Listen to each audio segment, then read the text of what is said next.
রহমতুল্লাহি ওয়া বারাকাতুহু। আপনারা তো শুনে থাকবেন যে মধু প্রসেস করে রাখলে মধুটা দীর্ঘদিন ভালো থাকে। আপনারা কি জানেন যে এই যে যে মৌমাছিগুলা এইগুলাও আল্লাহর মেহেরবানিতে এরাই প্রসেস করে কিভাবে?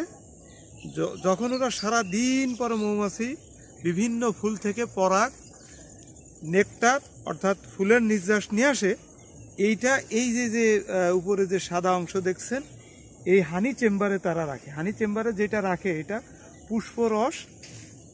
এইটা কিন্তু মধু না। মধু হতে হলে 3 থেকে 4 দিন ওরা এই ওদের পাখাগুলোতে মিনিমাম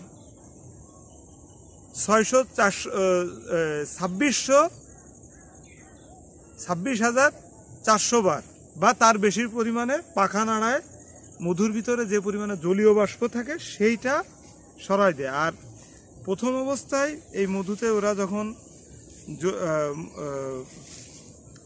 যখন এরা পুষ্পরসটা এনে এখানে রাখে তখন এর জলীয় বাষ্প বা পানির পরিমাণটা বেশি থাকে।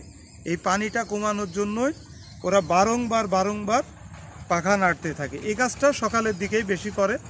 আর এখন যেহেতু বিকেল, আসসালামু আলাইকুম ওয়া রাহমাতুল্লাহি ওয়া বারাকাতুহু। কেমন হয়েছে দেখি? এটা আসলে কন্টেন্টটা বেশি একটা ভালো হয় না। দাঁড়ান দেখে নি।